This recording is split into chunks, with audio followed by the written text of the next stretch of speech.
I thought this was my one chance to see my friends and family. Skype has? No, Zoom, but they do it differently. Aber Lysen ist das gut. It's kind of harsh. It's okay. Wie gestern. Oh, yeah, yeah.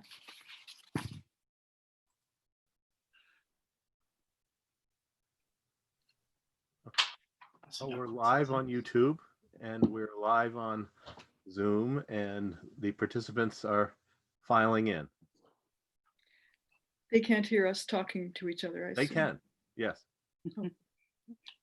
So be nice. No, I was just going to ask. Are you going to indicate if we're going over time? Yes. How? Oh, don't worry, I'll communicate it.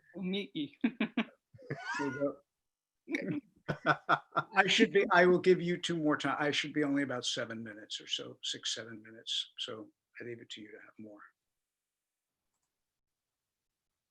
Good. Our first comment has come in that they can hear us and that we look great. So thank you very much. What a great audience. Then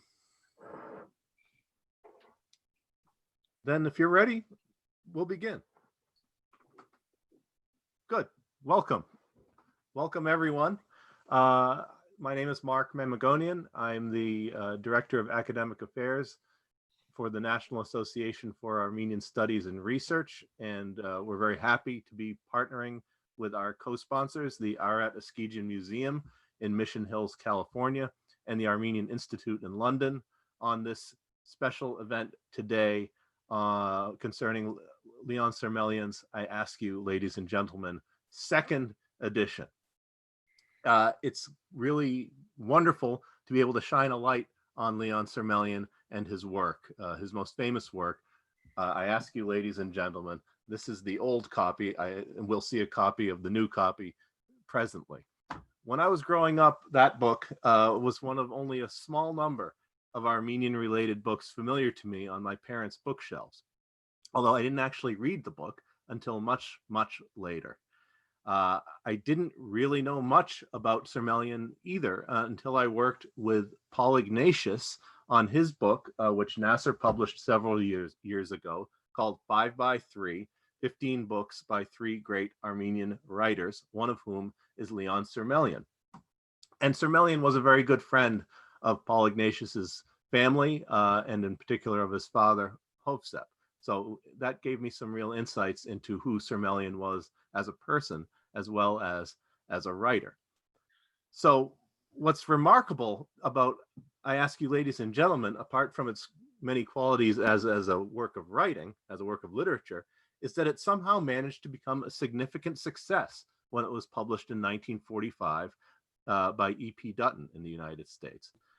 I'm not sure how such a book achieved such a measure of success at that time when Armenian issues were practically invisible in the larger world. Perhaps equally mysteriously then, after a few printings, it went out of print and it was never republished, that is, until now. Our friends at the Armenian Institute in London have performed a valuable service in making this wonderful book available again, and they are to be congratulated and thanked. We will now hear from 3 people who will tell us about the hows and the whys of the republication of this great book by Leon Sermelyan. So I would like to turn things over to our good friend, Dr. Susan Patty. Dr. Patty is a cultural anthropologist researching Armenians living in diaspora. She is a founder of the Armenian Institute and currently finishing a term as director. And she's a friend to many of us and many of you who are watching. And I pass the baton to Susan. Thank you, Mark. And thank you very much to our partners, Nasser and the Ararat Eskijian Museum in California. And hello, all my friends out there whom I can't see, and family. And actually, this is a very special night for me. It's the last night that I'm the director at the Armenian Institute. I'll be passing that baton on tomorrow morning to Date Vigayvazian, who I think is in the audience somewhere.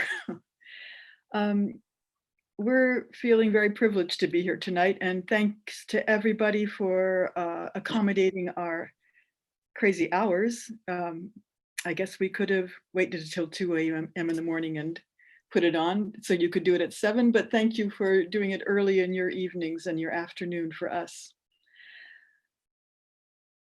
We're all very excited about this book, but we have one person here tonight who is hyper excited about the book and really pushed the whole thing through, and it was his idea from start to finish, and that's Richard Anushian, who will be our first speaker tonight. Richard had a career in banking before he gave it up to do publishing, I think, but Richard was with JP Morgan Chase. He's also our trustee and treasurer at the Armenian Institute, in addition to helping out with so many projects.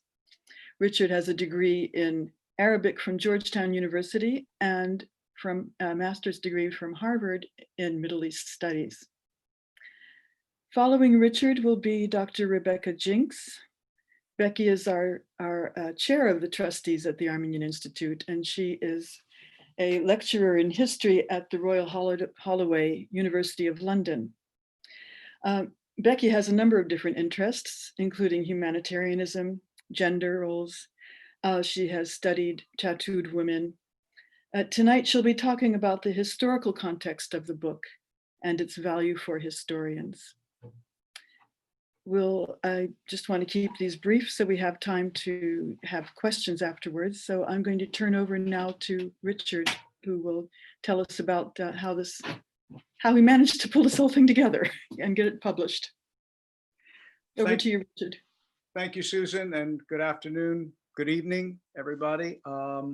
I'd like to just spend a moment really just sharing you and walking you through the journey that went into this publication of this book. It started years ago. I was given a first edition of Leon Sermelian's classic, I Ask You, Ladies and Gentlemen. The first thing that drew my attention was a handwritten note inscribed on the flyleaf by the previous owner. I quote, "A most interesting and almost certainly true story of an Armenian boy from Trabzon who, after losing both his parents in the 1915 deportations massacres, eventually ended up in the USA. I discovered that the previous owner, Sir Dennis Arthur Wright, was the former British ambassador to Iran, who interestingly happened to have served as vice consul in Trabzon in the 1940s. Although I was familiar with Leon Sermelian, the second thing that crossed my mind was the question, why had I never come across this book before? Furthermore, in canvassing friends, colleagues, people familiar or intimately involved in Armenian studies, Ottoman studies, also there again, a large majority had not come across the book.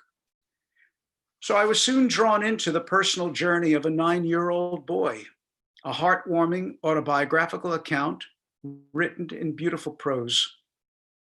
As Mark said earlier, I learned that the out-of-print book, first published in 1945 and a bestseller in its time, was internationally acclaimed and translated into many languages.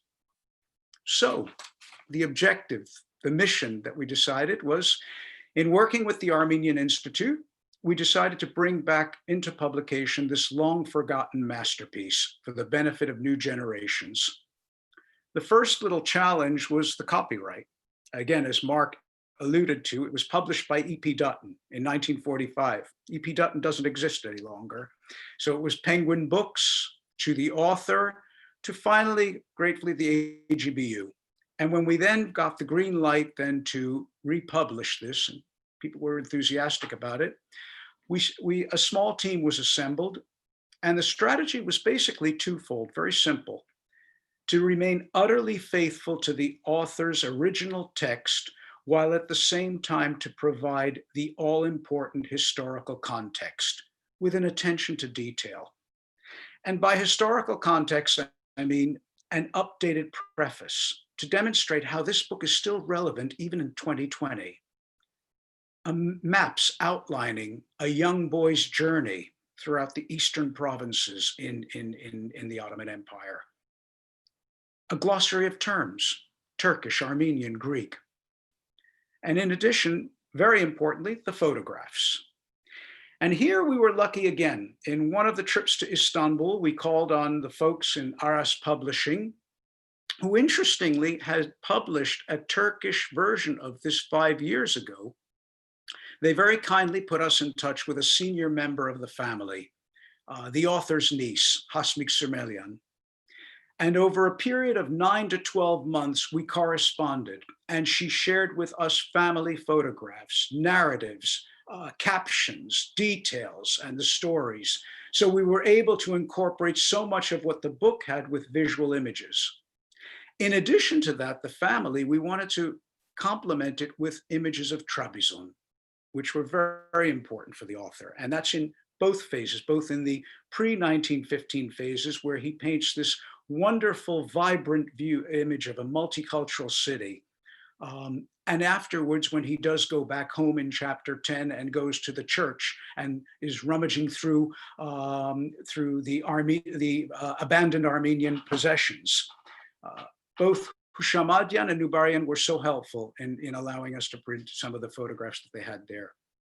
The cover design, we spent a lot of time on that as well. And even something as small or may appear as insignificant, but we highlighted something that was quite important to the author and that was a recurring motif in the author, the whole concept of the flower, the tears of the Virgin. And you'll see that in there.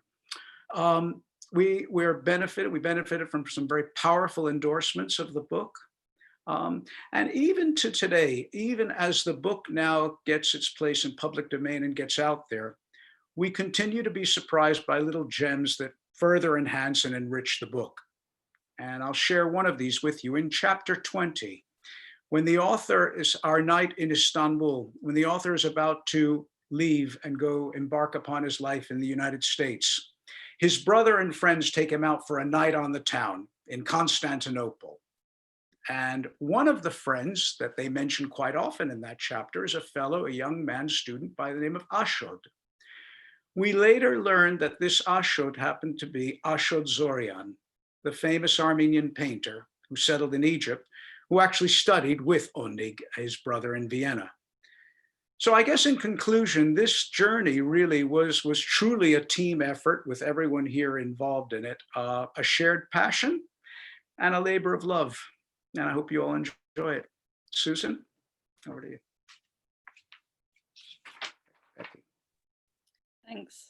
Good afternoon, good evening, everybody, or very much good evening to those of you in London as well.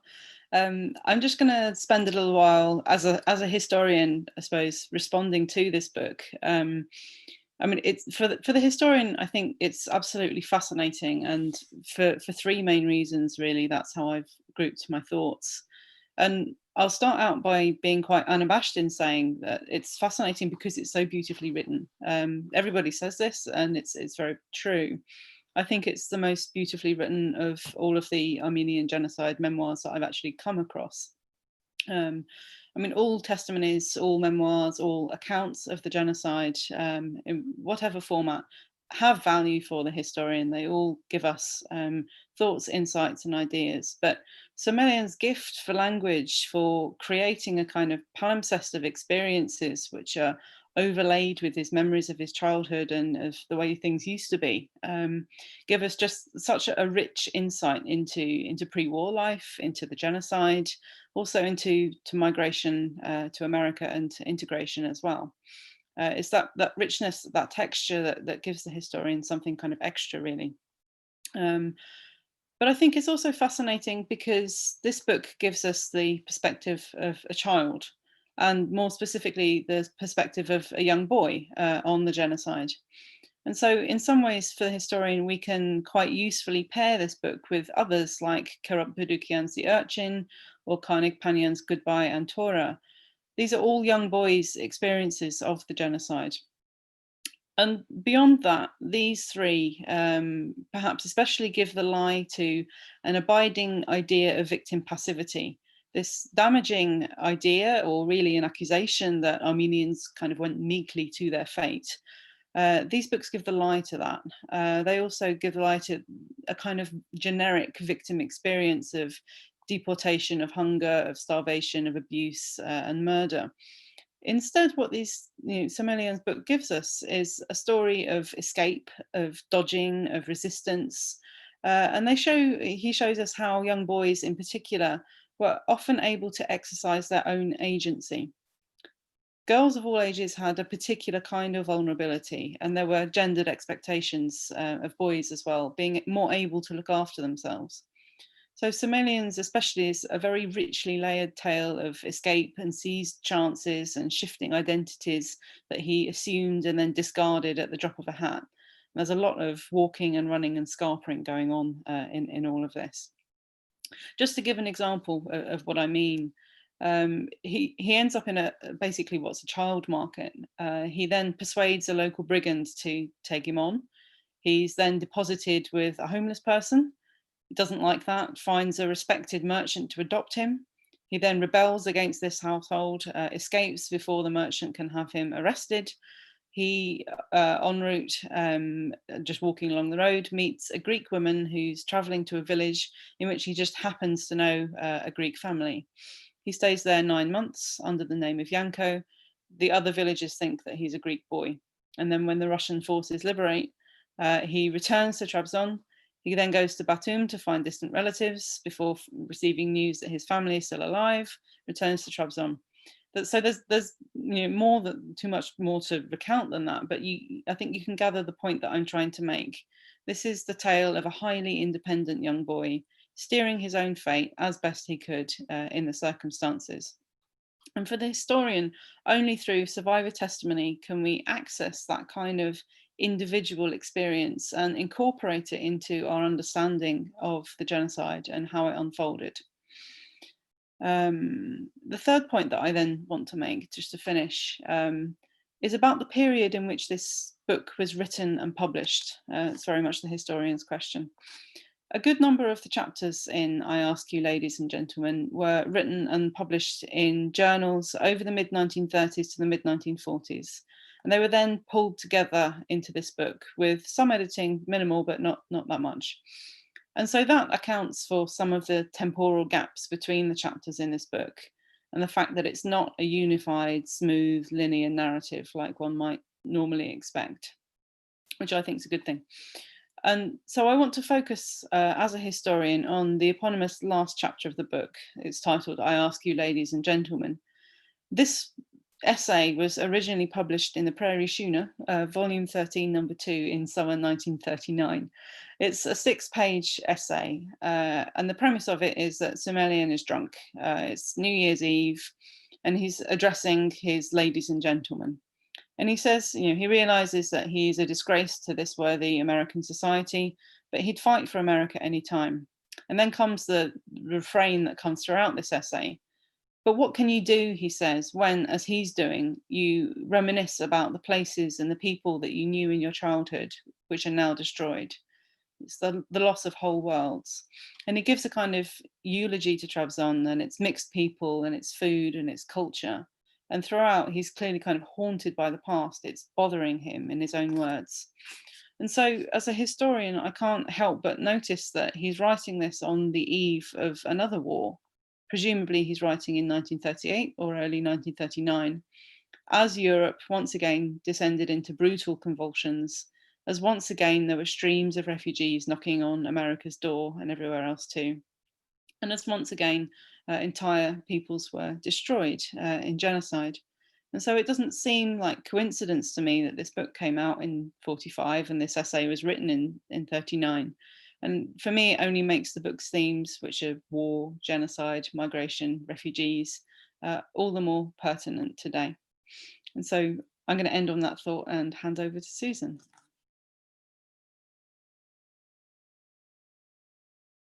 Susan, you need to unmute. Thank you, Becky, and for reminding me to unmute. Hello, everybody. I get to be the one to read a bit from the book, and I just want to say a few words before I do that. Leon Semelian's memoir takes many people by surprise when they read it. wondering at the impossibility of his escapes and travels. Could he really have done all the things he said he did? Seen such tragedy and survived with a sense of humor and the soul of a poet? Indeed, one of the members of our committee in London actually brought this to the table and said, I just really don't believe this. We said, look at the news. So the zest for life that permeates Sir Melian's writing does not negate or deny the seriousness or sadness of his experiences, but instead, it's something that also propels many others who are less gifted at writing their own tales. As a child, I grew up hearing survivors of the Armenian genocide describe their own feats of endurance and astonishing escapes. And I've also lived with the laughter and joking from these same people. Their bone-crushing hugs spoke of an appreciation of life, of love and family that could hardly be imagined by those of us who grew up taking things for granted. Later on, while I was doing ethnographic fieldwork with other survivors, I heard similar narratives, stories of scavenging, even stealing to stave off starvation, hiding from enemies, seeking for family and friends, a little bragging about a particular exploit, quite a few tears and some memories only said aloud at the end of a life. These people, like Leon Sermelian, had traveled however they could, wherever they could, often and usually on foot, and they had crossed long distances, sometimes backtracking or circling around until reaching a place of temporary respite, often helped en route by kind and brave members of the same ethnic groups who were killing them. And indeed, all of us over a certain age have heard these stories from our elders.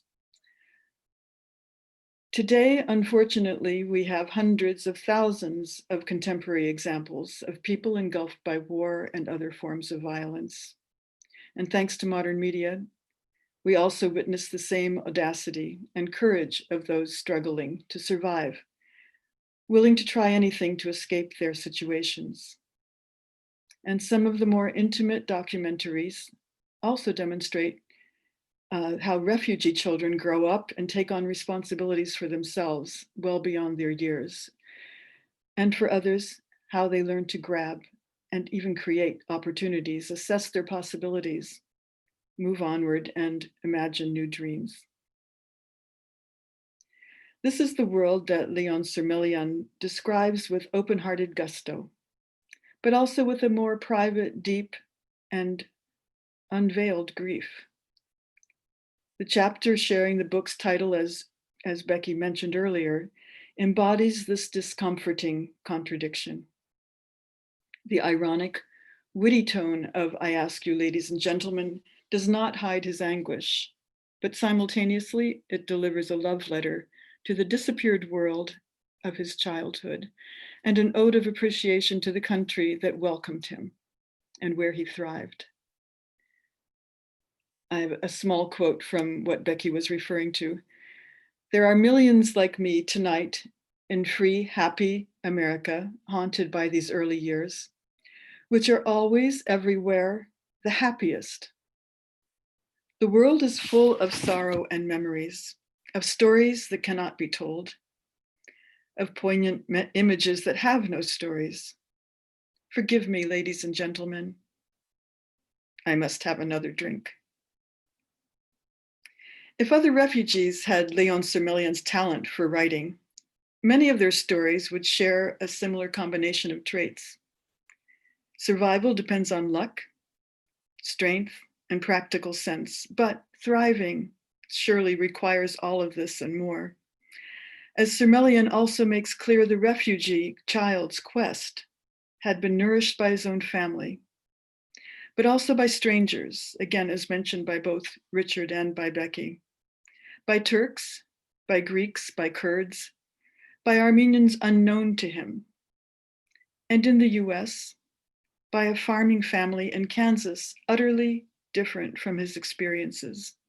And yet, they became his conduit to feeling utterly at home once more. I think there's a message for all of us here today.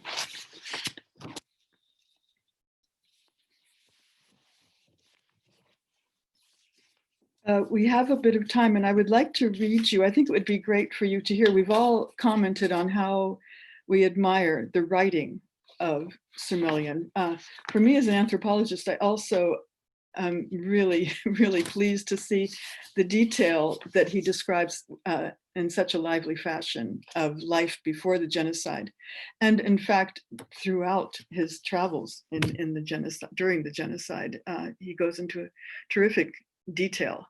And we hear a lot about customs and ways of life, everything from what people wore and ate, and especially about relationships between the different peoples who were all living together, escaping together, chasing each other.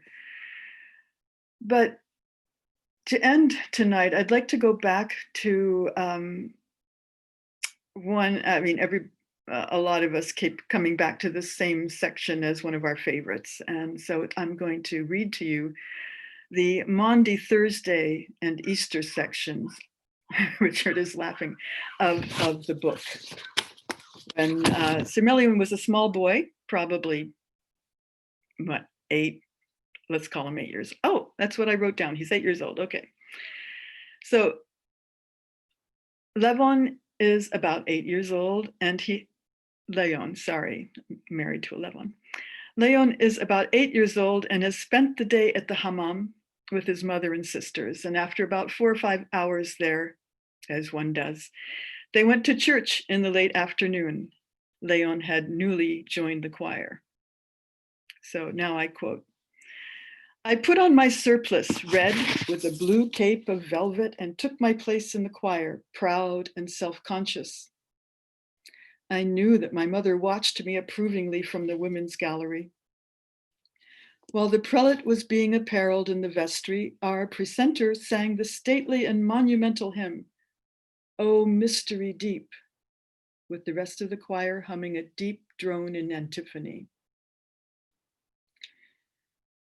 And then I'm bringing this together. Towards the end of this mass, a silence fell in the church, and everyone was still as the 12 boys climbed the chairs and, after taking off their shoes, approached the altar where a large basin of water waited.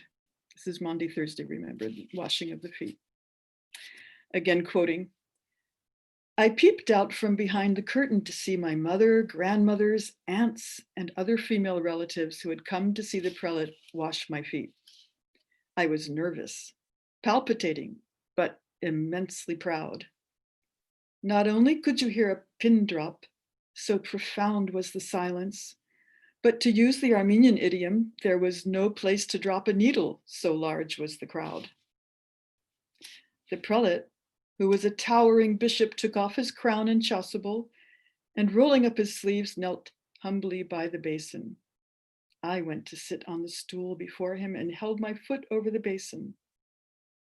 He dipped a rag in the water and, murmuring a prayer, squeezed it on my foot, after which he consecrated ointment on my toes. I didn't know what to do next. 'Kiss and go,' he whispered. I raised my foot as high as I could and, stretching my neck down as far as it would go, tried to kiss the holy ointment he had put on my toes, but I couldn't reach it with my lips. A multitudinous murmur swept through the cathedral, which grew louder and louder and became peals of laughter. I was very good at gymnastics, but one had to be an acrobat to do what the bishop asked. The more I struggled with my foot, the louder became the mortifying laughter. The thought that I should be the cause of this appalling and sacrilegious uproar in the house of God was so crushing that I wished I could fly away and disappear forever. In the delirium of my confusion and despair, the cathedral was rising in vast billows of blazing lights and faces dissolving into space. Angels wheeled over this terrific and catastrophic tumult, and an angry God watched me from his throne with his bushy white brows drawn together. The bishop assumed the proportions of a gigantic phantom, becoming an oppressing shadow before me, above me, and all around me. I finally gave up my acrobatics and looked helplessly at his wrathful face. "Kiss the cross, I heard him saying. And poor Leon returns to his choir boys, who were rolling with laughter. I'll just say he goes on to describe the whole festival, the lighting of the lights, the reading from the book of Daniel, and all of the things that went on at that time, and still do, of course, many of these things today. But one thing that I noticed that we don't do anymore, he says, we went home, had our traditional meal of fish with colored eggs and paschal cake, beggars being our honored guests. I was so happy to round up groups of them in the churchyard and take them home with me, and they ate for the salvation of Uncle Haruchun's soul. So I leave you with that. Think about some of the traditions that we've left behind. Thank you very much for listening. Thank you, Susan, and all three speakers. And I should have mentioned at the outset that those of you in the audience, if you have questions or comments that you would like to submit, please use the Q&A function on Zoom, send them in, and they will be conveyed to the panel. I see one hand is raised, for example, Armen Marsubian.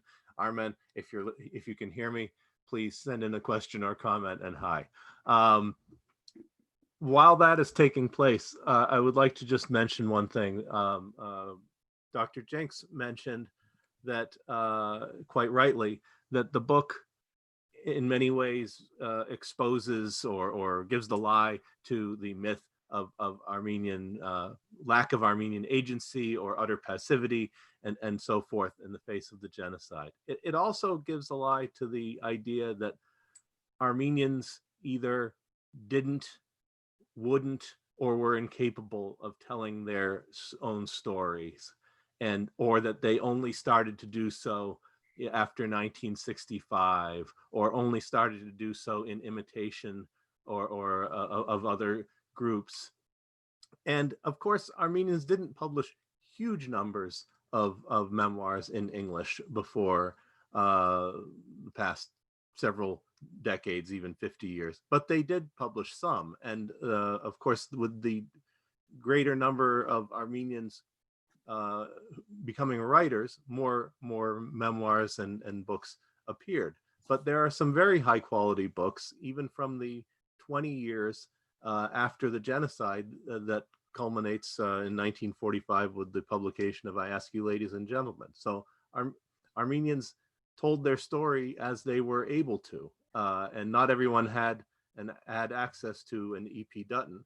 Leon Sarmelian, through his talent, achieved that. Others published their stories or told their stories in other ways as best they could. Armen Marsubian would like to know if the new edition includes William Saroyan's original introduction, and would anyone care to comment on Saroyan's original introduction as well? Richard, do you want Richard, you are muted, and Becky, you are also muted. So if you want to comment, please unmute.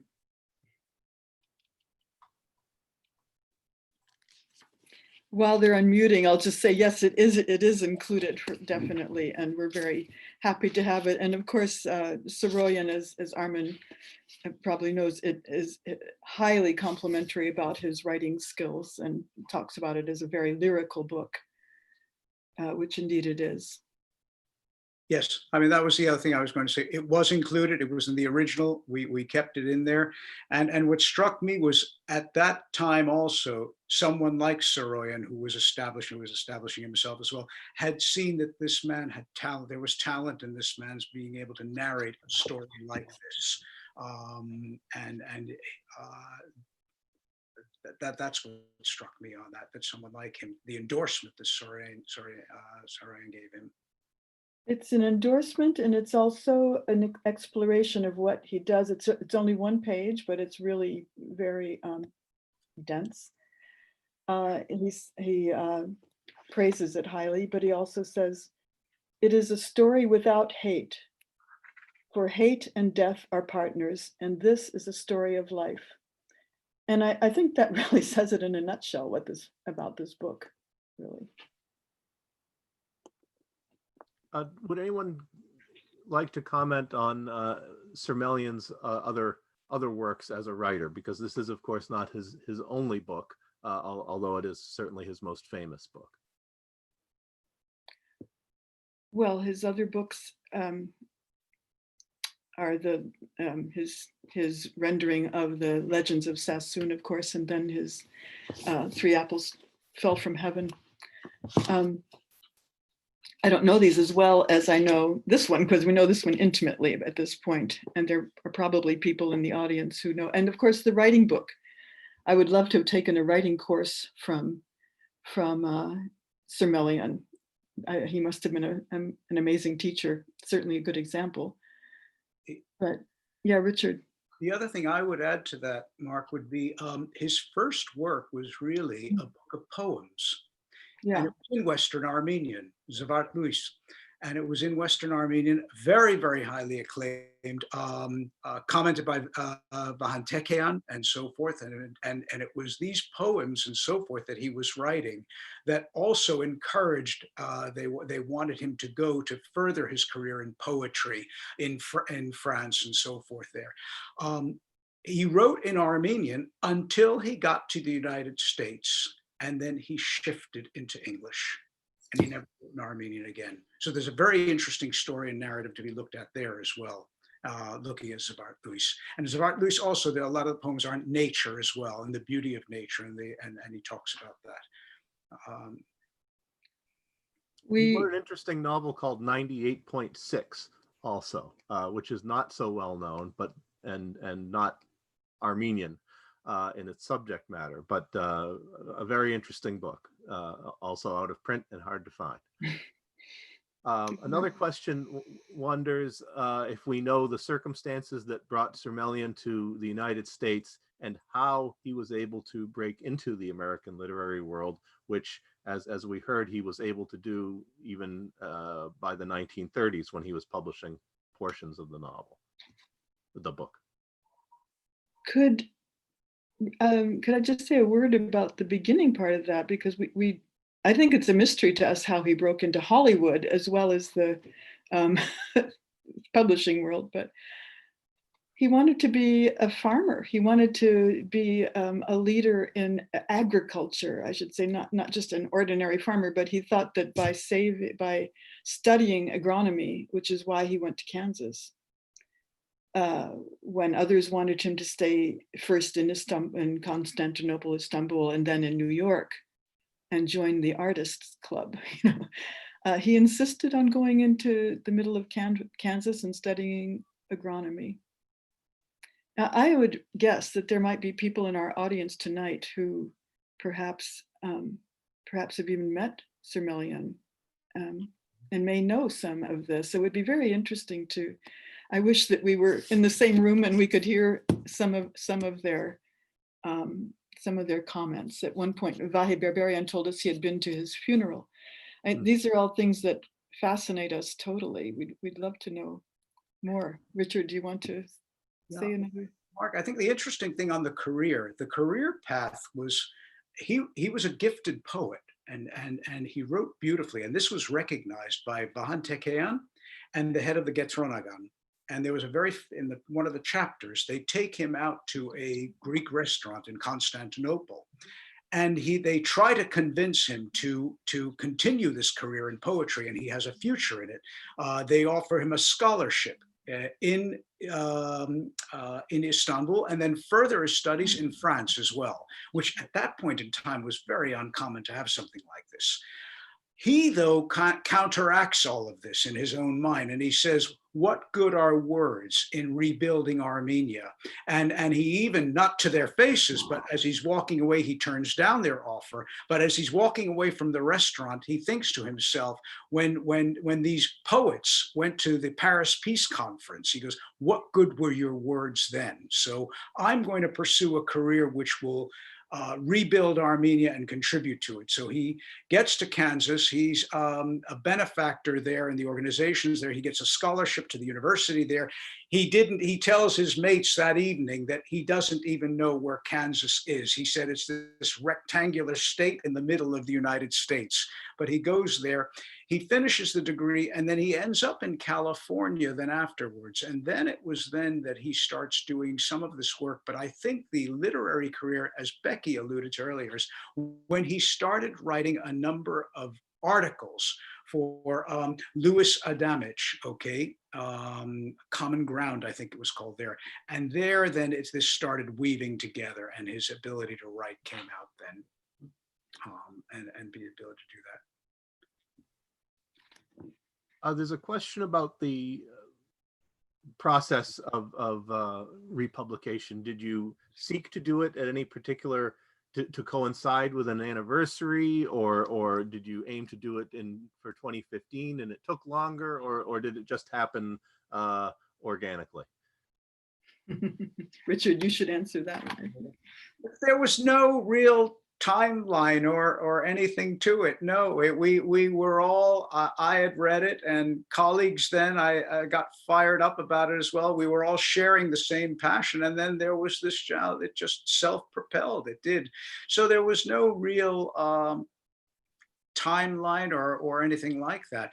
We wanted to cover all the bases. And as I said, there was a UK edition and the US edition, all right? And we wanted to remain utterly truthful to the author's words. So hence your other question, earlier question, William Saroyan's intro and all of that. So we took our time doing it, though. I think that was it, because there was a lot of attention to detail, and we wanted to do this right with all of the things that it includes: the family photographs and the pictures of Trabzon, the glossary of terms, the maps, and so forth. So to give a reader who knew nothing about this was not only just for the Armenian community and so forth, but these were for readers who knew nothing about this at all, to be able to pick this book up and say, wow, okay.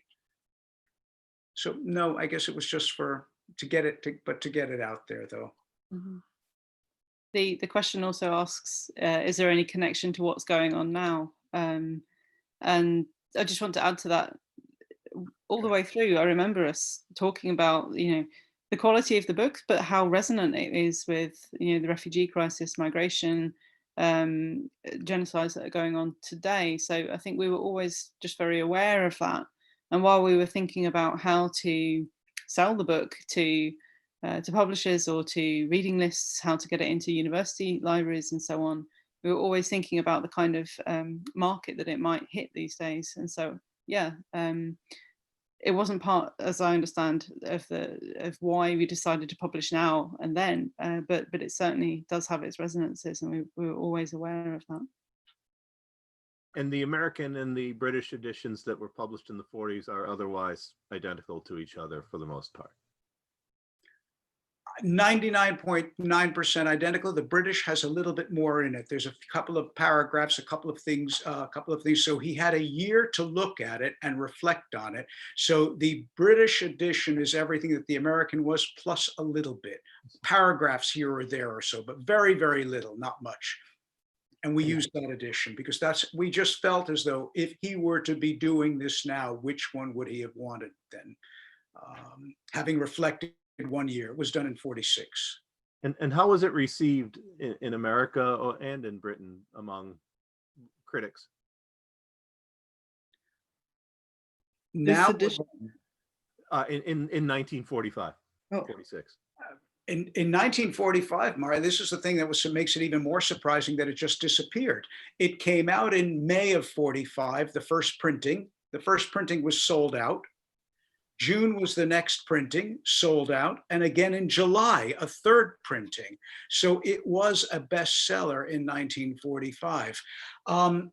I don't happen to have any of the actual critics or reviews or something. I know that Common Ground reviewed it. I know that maybe the New York Times may have reviewed a little bit of it as well. But there are all these pictures of him signing the book, okay, for all of these Hollywood stars or personalities that were in LA and so forth. So it was quite popular. It was. Could I say that we just took our library out of storage, Mark's nodding his head, and discovered this book, which is a tribute to Leon Sermelian about a year after his death, or some months after his death. And we have not had a chance to read the whole thing, but there's tons of information, and it's really, they've gathered together all sorts of things. Obviously, you've got one of these at Nasser as well. We do. It looks like a great thing for people to take a look at. It answers some of the questions that are coming out now. It also has pictures of the Hollywood stars that Richard's speaking of, all looking at the book, and a foreword by Karakin I, who was an admirer. Well, would any of you care to take the last word? Susan? Anybody? Or You get to we take could it all put in a last word. We could all, Please, let's do that. We all of us have a very, very last word. No, it's, as I said, it's a very special book. It really is. And what struck me, I guess, the two parts that the whole book I like, but the two parts that resonate so much for me are those first 4 chapters when he paints this wonderful picture of a city in the Ottoman Empire, this multinational, multi-ethnic, multi-religious city where it all seems to work and where different nationalities celebrated each other's religious holidays or funerals and so forth. And you realize now afterwards, as a Middle East studies major and so forth, that this lifestyle does not exist in the Middle East any longer. That's the sad thing. Places that would have been similar, Alexandria, Port Said, Izmir, and so forth, that dynamic doesn't exist any longer. And that's the thing that makes it very relevant and very interesting to look at something like that for me. Becky, too. Yeah. I think, again, for me, something that I didn't think I had time to talk about earlier is precisely this mixing and the way that Sermelian was able to shift between identities. In some ways, he brings out some quite uncomfortable things about those years, about the process of genocide that aren't studied so much and aren't always talked about absorption of children into other families, about sexual violence, about abuse, that kind of thing, that sometimes I think we tend to shy away from. And the interesting thing is that he doesn't. And he's very kind of forthright about his experiences, very pragmatic, very practical about the ways in which he survived. And I think that's a very calming way of reading it in a sense. And also, like I said earlier, a very rich way of approaching the different experiences in the genocide. So yes, it's beautifully written, and there are many other things to kind of take from it, but there's also that. And the book also challenges us in some ways, I think. So yeah. Susan. Yeah, I just would add just a bit to what both have said, and we're sort of going over the same territory, but going a little further into it that we've each touched on, that indeed this is a story of people of varied backgrounds and classes, ethnicity, religion, living together. But it's not all, it's like people often say in Cyprus, oh, everybody was so happy together, and then suddenly 1960 happened. It's not, it's not the way it is. There's problems. And as Becky just said, he refers to these. He has Turkish playmates, they have a great time, and then suddenly the guys are, they're enemies. And it happened, there are these things, he's already noticed the little problems beforehand, but both sides choose to look beyond that and play their games together. But then the curtain comes down and everything changes, or things get solidified, the lines get solidified. So this happens really throughout the book, and even at the end, where he's still not quite American, and he is American, and he's, you know, his longing comes through when he's drunk. But I think it's one of the things that strikes me is what Becky refers to now, the way that he's a shape changer. He switches languages, like, you know, it's just like a flick of the tongue. He speaks Greek, he speaks Turkish, he speaks well, Russian by the end of it, and of course Armenian, and who knows what else this guy speaks. And he uses them all very carefully. You know, if he thinks somebody is going to arrest him, he'll speak another language so that they don't know that much about him. He's pretty careful with his language use. But this is also something that's missing now amongst Armenians, is the ability to speak so many different languages. We're really happy if we speak two. But these folks were multilingual, which was a sign of being Armenian of that time.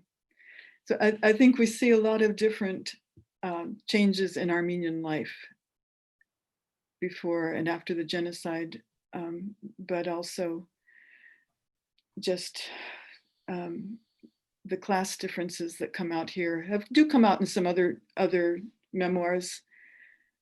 I'm thinking right away of Bertha Nakashian-Ketyan's book in the Zorian series, the In the Shadow of the Fortress, where her family is hiding, but other Armenians are living in full view of the Turks. You know, you wonder what's going on there. We didn't hear about these stories growing up. We heard about the victims, but we didn't hear that there were other things going on. There are, as Becky said earlier, really interesting things that come out in these detailed memoirs. And there aren't that many super detailed ones like this. So I, again, close by urging everybody, many of you out there, I can't see you, but I'm sure many of you have read it, but it really bears reading again. It's so well written, but also so interesting. And it really is a reminder of what we're looking at today with kids, homeless children all over the Middle East and Europe, and frankly, on the Mexican border. So I would think hard about what we can do to stop this and to help people. Thank you. Thank you all for your remarks and for really sharing a lot of insight and information about Sir Melian and this wonderful book. I ask you, ladies and gentlemen, and I suppose this would be the appropriate time to mention that we would encourage you listening, to purchase a copy of the new edition of the book, which has been published by the Armenian Institute. You can purchase it online from the Nasser bookstore. You can purchase it online through the Armenian Institute, I believe. Yes. Yes. In the UK and elsewhere, and I'm sure at other fine bookstores online, or I don't know if there are any in-person bookstores right now, but if you are interested in finding a copy and cannot, you should please contact the Armenian Institute or Nasser, and we will make sure you are able to get a copy. And it is worth reading for the first time or reading for the second or third time, very much so. It's a book that repays a lot of attention and multiple readings. So thank you again for joining us this evening. And thank you again to the Arat Eskijan Museum and the Armenian Institute for working with Nasser on this bi-coastal Intercontinental production. And I hope there will be more like it. And once again, I want to thank you and congratulate you on the accomplishment of thank you for inviting us, Mark. And thank you to both Ararat Eskijan and to Nasser very much. Great. Thank you both. Take care, and we'll see you next time. Yeah. Bye, everybody.